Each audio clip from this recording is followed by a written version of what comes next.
All right, you got some stories? I got three of them. All right. All right, you ready? Yep. Hey everybody, Mark Myra and Shane Allen here. Welcome to the Inner Loop podcast. Just days away from the first round of the roast battle, Shane. Tickets are limited. You better get them now before they're gone. Just saying. 16 Mm-hmm. comics going to be blasting insults at one another. 16 comic tournament. We're going to decide a champion each night. First night, May 1st. It's got Caleb J. Goldberg, our reigning champion in there. And it's gonna get heated. Mm-hmm. It's gonna get a little wild. Well, I'm convinced to go. CarlsonComedy.com. You can get your tickets there. And then next Thursday, the 8th, it's round two. What are you drinking? I got a little vino. Wow, you're so freaking classy. Hmm. Look at you. Oh, a PGA shirt too. Yeah. Did you know, Shade? Did you know Yeah. that I've stopped being lazy and I've been posting the entire video podcast up on our YouTube channel? No, I did not know that. I Yes, didn't even know we had a YouTube channel. I might have forgotten about that. we sure do. Oh, there's a child at the door, isn't there? Uh-oh. It's fine. Lily's gonna, God, it's I hope it's not yours. it's not much. Yeah, we have a YouTube channel. I think you just search Inner Loop podcast or Inner Loop blog on the on YouTube. We got all of our little clips and then the entire podcast if you want to watch it. I don't know if that helps. Does that help? Do people like watching stuff? I think they do. At least they like watching the new Amy Poehler podcast. I noticed that one gets a lot of views. But they also have Jack Black on there and like good content. So I love every comedian's got a podcast and they try to act like they'll be like, Amy Poehler. I've been listening to some podcasts and I think I'm going to do something a little different. I'm going it's to just the same. interview some of my good friends. It's like that's what every asshole does. Yeah. On this podcast, we don't interview anybody. We barely do anything on this podcast. No, we just stick to strictly Rochester news, and that's really carried us right to the bottom. Yeah. Yeah, it's the beginning of the her new podcast, so this is like when it's really good because she's getting like the good bookings and everything like that. I'll wait until Amy Poehler's doing her podcast 5 to 10 years from now. Yeah. That's when she takes that Rogan turn. She's got Steve Bannon on. Hmm. Amy Poehler's talking about how the UCB was actually a secret Russian Not yeah. sect. Yeah. She's on her fourth interview with Andrew Schultz. Oh no, what is it? Is that Theo Vaughn again? Oh man, Actually, that would be a pretty good podcast. I listened to it. So we got a bunch of Rochester news to get to. But I took a little trip. The Myra family, we have zero money, Shane, but we also have kids who have friends who have parents that are good, and so Nice. their friends get to go to places like Disney World and Disneyland, Oh, and then our kids are going, "Hey, Dad, hey, Dad, why not the Disney World? Why not the Disneyland? Why is every vacation a half hour away and us in a tent at a KOA?"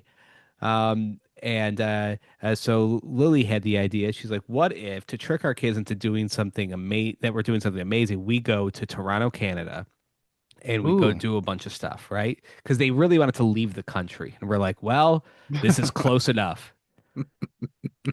This is close enough, guys. It's good that you guys picked the year that we are launching a war on Canada.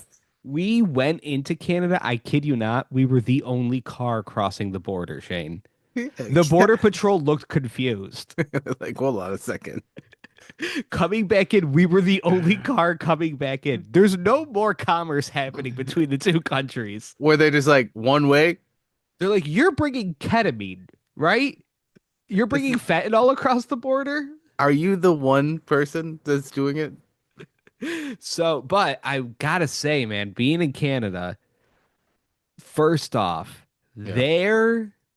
their fat tall white guy, married or dating small Asian lady is very high in that country. Strictly, they're coupling that way. Very Asian lady, like King of Queens style. yeah, fat white guy, Instead of And Leah well, Remini, it's like somebody named, All right, I'm not what gonna. name? What name, Shane? Nope, nope, nope, Leah nope. Remedy, but she's Asian. Lemony. No way. No, no, no, Shane. We can't do that. Um,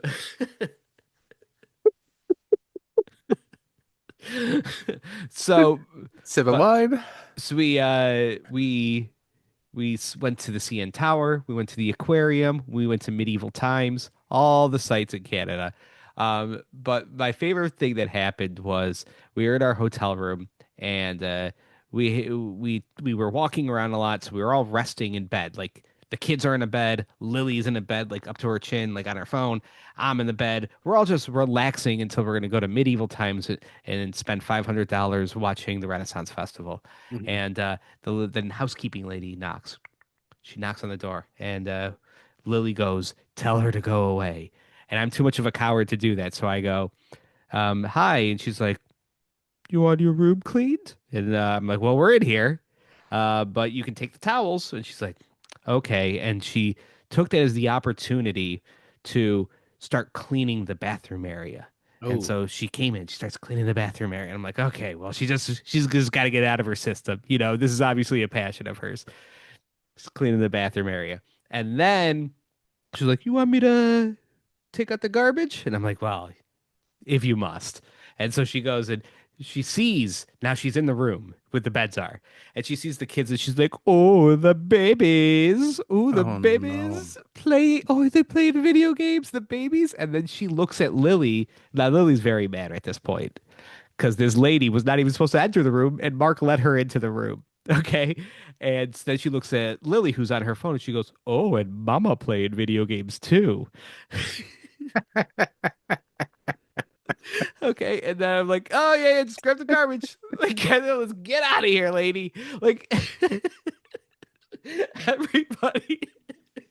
It was like some Indian lady, and everybody is just like, do you know how vulnerable you feel when you're like tucked into a bed and a woman is going around your room trying to clean up? And then she goes, and we're like, "Okay, all set, all set." Like basically, we're just like, "Get out of here, lady, right? All set." And she goes, now mind you, the three kids are in one of the beds. Lily and I are in the other bed. Lily's under the covers. The kids are under the covers. And she goes, she's looking at it. She's like, "You want me to make those beds?" And like with us, we're like with us inside the bed.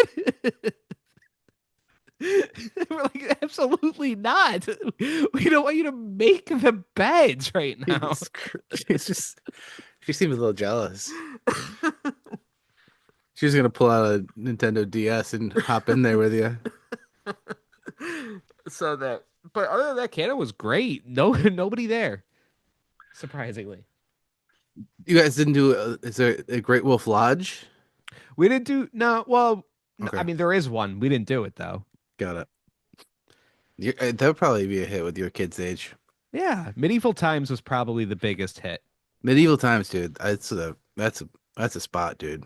That is a spot. Yeah, I'm they give taking you you didn't like it. no, no. This is my second time there, so Okay. I've been there before. It was fine. It was good. They give you half a chicken and they make you eat it with your hands.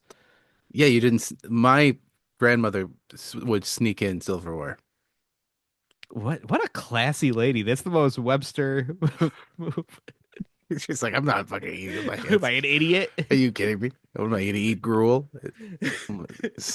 Did Lily get a flower from the night or one of No, he didn't your throw it daughters? at us. Oh, Nobody damn. got a flower. Don't Yeah. want to brag or anything. My wife got a flower once, so. God damn. We had the evil knight though. He was the Oh, bad guy. He tried to usurp the throne. he's probably banging your housekeeper. Yes. All right. Should we get some Rochester news? Please. All right, Shane. Why don't you start? I'm gonna kick this bitch off. Yeah. Mark, hey, you got an illegal dirt bike in Rochester? Well, guess what? It might be getting crunched. I'm working on like the viral hooks for these Yeah. videos. I think it's working. Mayor Evans He's trying to crack down on the ATVs and dirt bikes that are running rampant in the streets of Rochester. Election year, and what is he hearing from everybody? Nonstop complaints about ATVs and dirt bikes. In case people are watching this from outside of Rochester, just know that Rochester is a straight up DMX music video all the time. That's all it is here. And so Mayor Evans has decided he's cracking down on it. As soon as like the impound lot gets 50 of these confiscated ATVs and dirt bikes, they're crunching them. Hmm. They're straight up just junking them. You know what I Yeah. mean? Since January, here's some stats for you. Since January, the police have already seized 35 off-road vehicles. They've handed out 90 citations. Your first time getting caught, it's a $500 fine. Every time after that, it's $2,000. But don't worry, they are double checking to see if it is a stolen ATV. If it is stolen, it will be returned to whatever business that it got stolen from. But if it is unregistered, it's getting chomped. Kang, kang, kang, kang. This is a quote from our mayor. You can pick any street, Lyle, East, Mount Hope, they're everywhere. Um, they really are. Mark, I had a showing. I'm a real estate agent. I Hmm. had a showing with some clients, and we were looking at a home off of Lake Ave. And as soon as we pulled up to park, I got out of my car. My client got out of their car. We went to go and greet one another. And as soon as I opened my mouth to talk, I was gonna be like, "Hey!" And all they heard was, and it was a giant parade of ATVs and mopeds doing wheelies, ripping wheelies Oh, that's sick. down the street to the point where I was like, "Do we even need to go into the home?" I feel like my mind's already made up. Yeah. You Why do you? shouldn't live here. And they were like, "No, let's go in." And then they texted me like as soon as we left, like, we've had some second thoughts." Okay. Yeah. Um, Bros on Reddit and Facebook, I noticed, are wondering why is the city chomping them? Why are they crunching them? Why don't they sell them? I'll buy one. It's because the people that are doing these wheelies and being loud and forming these giant impromptu parades down Monroe Ave, they would just buy them back for cheaper and then just do it more. Yeah. And then they've then bought it. So it's like kind of registered, I guess, at that point. So they're just crunching them. Mark, have you run into these I roaming gangs of ATVs and I've caught like one-offs, like the stragglers, like a guy just like whipping wheelies down, street. But I'm mostly just seeing it in videos. What it was a little disappointing is that did you know that we are not the only city with this problem? it's I thought this everywhere? was like a Rochester thing. It's every Yeah. city everywhere. ATVs and motorcycles ripping through all the streets. Even New York City. Yeah, Yeah, I was talking to one of the comics that was up here, and I was like telling him like this is a major issue because there was just dudes like I was driving him back to his hotel, and there was a a dirt bike that essentially just did a backflip off of my Subaru, and I was like, yeah, that happens, and he's like, oh yeah, no, this is all New York City is now, and I was like, oh, okay, I figured you guys would have it under control because your cops would just like kill them, yeah, of but apparently course. not. I don't know. I used to think the solution was could they have a spot where they could do it? But I don't think, correct me if I'm wrong. I don't think that's what they want. I think they like ripping through the normal streets. It's See, not I fun don't. just to go in circles at a dirt track. Yeah. I don't know. I was thinking about the solution as well. And here's what I came up with. When I was younger, I had an illegal go-kart that my brother had. And he then bestowed it on me because he went off to college. And it was a pull rope one to start it. Oh, sick. And Nice. I was too weak, physically weak to ever start it ever again. I needed my older brother to be there to start it for me, and since he had moved away, I just then had a go-kart that sat and died and like became part of our backyard as dirt and leaves piled onto it. Because I couldn't even get my father to start it for me. So I would say that make these things more difficult to start. It's kind of like the Chris Rock solution where bullets should be more expensive. Hmm. I was thinking about that as well because it's like, yeah, do we make it like drugs where you have like your safe spaces to do your drug, your needle exchanges, and all that? But I feel like this is more or less a problem that's going to solve itself because I have seen these kids riding on these things and they're doing wheelies that are absolutely insane at speeds that are reckless, and they're probably just gonna die. I just like it feels like Yeah. that, or one of them will die, and then their friends will be like, "Hey, did you hear about Jeff? Yeah, his collarbone went through his pelvis, and that was because he was ripping a sick wheelie at 2 o'clock in the afternoon." Down the road. So that feels like it, but it's also like one of those things where banning things, making it illegal, it already is, right? That's Hmm. not working. It's just making things more dangerous for them. It's giving them that edge where it's cool.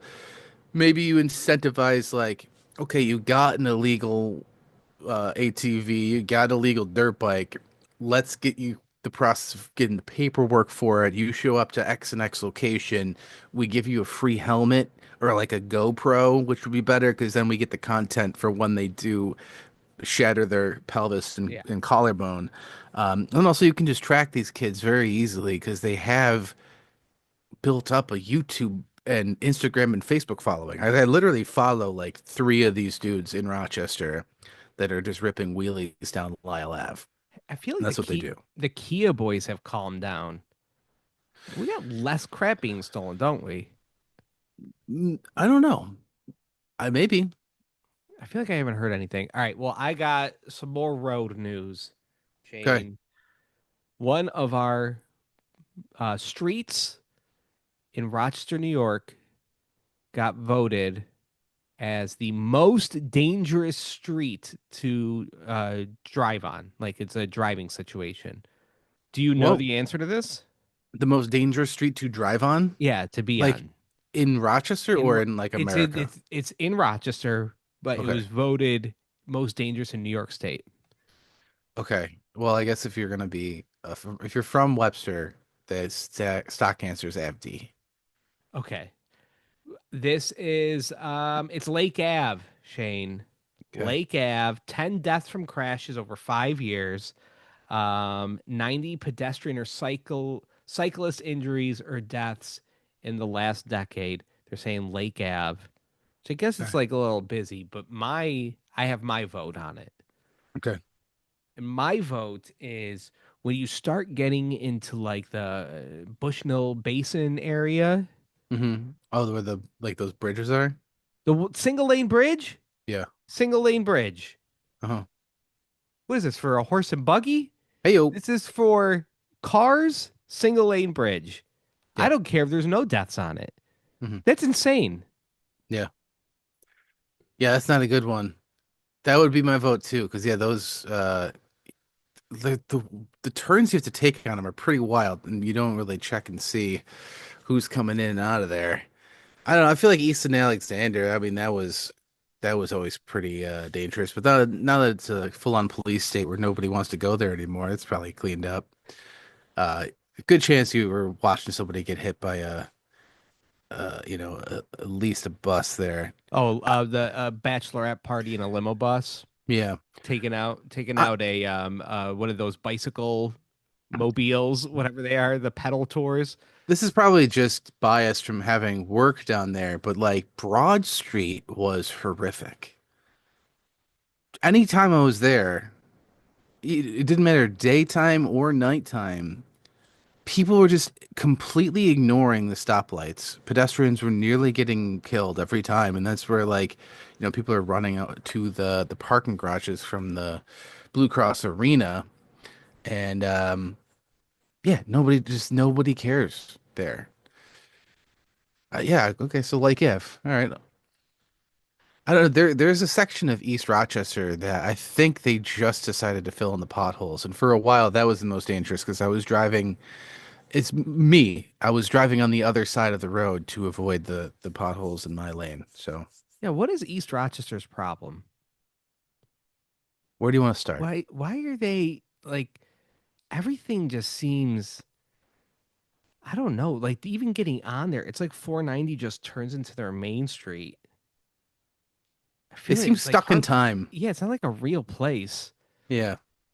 They seem like they've been stuck in the 80s. Yeah. Everything's just small and more, there's more addiction. So I wanted to record this or we were trying to figure out I would hope you want to record this. to record this podcast, Shane, and I was like, oh, maybe Wednesday night. We're recording this on a Friday. Maybe Wednesday night later, but like you got the Rock Cinema open mic, Yep. right? So it's like that's kind of tough to do. And then I was like, oh, maybe Thursday we can do it. And then I didn't hear back from him. And then I realized, are you a draft boy? Did you watch the NFL draft yesterday? Oh The no. first round of it? Oh, okay. I thought it was Hmm. because you were a draft boy. No, I literally I don't maybe I used to be and I was like a fantasy football guy. I still am. And I probably should care about it because I'm in dynasty leagues. But I just really I've lost all sense of giving a shit about football in general. Oh, I think I oversaturated myself with the gambling and now I'm like I gotta pull away back. were you gambling on games? Yeah, between like the fantasy and like a Caesar Sportsbook account. I really I was heavily in the loss category last year, Okay. and I really did make watching football unenjoyable. So I think I'm trying to hit the hard reset. This is also what happened to my like oldest brother. I remember him hitting this exact point in his adult Rock. life where We usually call it rock bottom. yeah, Is I what they guess if call you it in want the to call it business. that, I guess if you want to call it something, you can call it rock bottom. I just call it like, a I reawakening. need a reset. Yeah. Yeah. I think I call it like a cry for help. So the we got the Buffalo Bills in the first round got some guy that's fast and is a cornerback. That's all I know about him. Fast Okay. guy, that's a cornerback. But another Rochester connection. The whole thing with with the draft, I think so. They usually have the commissioner. What's his name? Not Commissioner Gordon. That's from Goodell. Batman. Goodell. They have Commissioner Goodell, Roger Goodell, and he'll like go. And at least the clips I've seen in years past, he'll go up there and I'll be like, coming up next is this guy. He's drafted to the Raiders or whatever. And people hate Roger Goodell so much that he's just constantly getting booed through the entire thing. Yeah, so he has human shields. Yeah. So like, this time they were doing it in Green Bay. So Green Bay people, these are just fat, drunk Wisconsinites, filled with cheese and sadness. And they're like, we got to take our sadness out of Roger Goodell. We're gonna boo. We're gonna boo. So what they did this time is they got like they teamed up with Make a Wish Foundation, and so they have a bunch of kids that are dying, or half dead, or survived something up there helping Roger Goodell. Yeah. A kid from Fairport that was up there. I think he got rid of them. I think he had brain tumors. Ooh, Got rid of the brain tumors, and then the kid from Fairport, his make a wish was to go to the NFL draft and announce the first round for the Denver Broncos.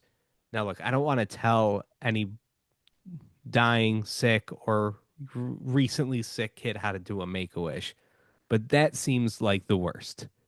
That is hmm. like one of the worst make a wishes I've ever heard in my life. To go do the NFL announce the pick for the Broncos in Green Bay, like not even a nice city. It's not even anywhere nice for the Yeah. Broncos. Not even the Bills. Come on, And kid. I You're think only about gonna the get sick once. I think about the pressure that puts on that player too. No, you That's how really you got to deliver. that's how you get announced in the league. Like, oh my God. And then you get caught speeding in your Maserati while you're beating your girlfriend and that's the first thing they lead with in the paper. Is that the Make a Wish kid announced?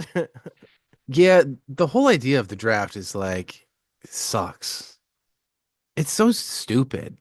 That's what I think about anytime I'm like I catch a clip of it is like these have to be paid actors. Like this, you want to talk about like a paid event? That has to be it. Who the fuck is going to this thing willingly and is like planning a trip to Green Bay to watch your team pick a guy who statistically is not going to make an impact on your team Right. whatsoever? Like the cards are stacked against him. And you're like, sorry, honey, I gotta get to Green Bay and stand. Is this just like divorced dad Coachella? Like, is this what this is for you? It can't be that fun to just stand there. Like, what's the big piece? Like, the camera pans to you at some point, and you have to pretend like you know who an offensive tackle is from Louisiana State. Yeah. Oh no. Oh, And Greg Chibabargi. Oh, I love him. Gre- now, and there's also the part of the draft, like maybe some of the fun of it, Shane, was that back in the day, you're a college player, you're playing for nothing. Your coach will literally go to jail if they buy you a Big Mac, right? Yeah. Yeah. You're playing for a poli sci degree that your CTE brain has already forgot all of it. You're putting your body on the line, basically playing at NFL speeds in a Division 1 school, and just wrecking yourself for the chance that you'll possibly be on a team and not be on the practice squad, right? But when you get that call, you're in your mom's trailer home, your ugly girlfriend that you're soon going to swap out is next to you, right? They get the call, everybody's crying and all hugging because that whole family's life has changed. That is not the case anymore with the NIL deals. These guys are making more money now than they're going to make in their first year in the NFL. Mm-hmm. They're already Yeah. millionaires. So Yeah. there's not even that anymore. Everybody's just like, oh, yeah, okay. So now I'm making less money. Thanks, Denver Broncos. I took $1 million pay cut to go play for you. Yeah. And then it's just like the same people analyzing it. There's nothing new that's happening. It's just wild speculation from Booger McFarlane. And nobody knows. Nobody knows what's going to happen. But you can't say that. You have to be like, oh, this guy's going to change everything. He's going to be there for the next 10 years, covering Josh Allen's butthole with all his best blocks. He's got the biggest hands I ever seen and all this other shit. Like, no, what's gonna happen? He's gonna get a DUI day one of camp, and we're never gonna hear about him again, unless it's like in the paper, like whatever happened to Greg Gibabardo, you Yeah. know? All I heard about Keon Coleman was I mean, I guess he was in the second round, but he was the earliest draft pick last year for the Bills. And at first it was like, boy, do we love this guy. Did you see him talk about Wegmans cookies and how much he loves cookies and how he's got to buy a coat from Burlington Coat Factory? Isn't this guy great? Fast forward to now, like Josh Allen is publicly humiliating him in public, just being like, oh, yeah, that guy's got to get way better. Mm-hmm. Oh yeah, they're already on to like, yeah, he needs a number one wide receiver. None of this spread the ball around stuff. Now, I the only opinion I care about is Shannon Sharp's. Thank you very much. Shay Shay? Yeah, and his new accusations that are out. I saw something. I saw a headline. I didn't read into it. He's Is he is he a baddie? yeah, well, he's not. Is he going to be playing at the Blue Cross Arena soon? Yeah, yeah. 10 years from now, he's opening for brand new. Yeah, he was banging like an 18-year-old back in the day, but then they were dating, and she says that he raped her at some point. Now they were Mm. dating, but you can still be raped, right? Just because you're dating doesn't mean you can do whatever you want. And I his mean, yeah, our president knows a lot about that. his he's trying to defend himself, and the way he's trying to defend himself, he's like, this girl is saying that I raped her. Well, if that's the case, what if I release a sex video of us? And everybody's just like, Shannon Sharp, that is worse. No, not worse, but that adds to the problem. You're going, what if without her consent, I now release this sex video? of of I'll me and show her. her. I'm, I'll prove to you guys that I didn't rape her by being a pervert and releasing a sex tape. Is that why the Ray J Kim Kardashian one came out? I can't remember. That's what it was. Yeah, I'm sorry. It was tough to like concentrate on anything else other than Kanye saying he sucked his cousin's dick. Like wild stuff. that kind of like, Uno reverses anything else that's happening in You the just world wish that Kanye would go back to like old Kanye where he was just a Nazi. where he's just sucking his cousin's dick. Yeah. All right. Wild. Well, Wild. we're gonna go to the Patreon side of the episode, patreon.com/interlude podcast. It's $4 a month. And you if you're subscribed to it, you get the podcast first and you get longer podcasts, and some extra podcasts and chances to buy tickets earlier when we do some shows. So patreon.com/interlude podcast. Remember to get your tickets for the roast battle at carlsoncomedy.com and every Wednesday, Rock Cinema, open mic. Hell yeah. On the other side of the podcast, be talking about Donald Trump coming for Rochester. Uh-oh. And also and a Victor girl who I fucking hate. All right. Patreon.com/interlude podcast. All right. Bye, poor people. Send you a linky.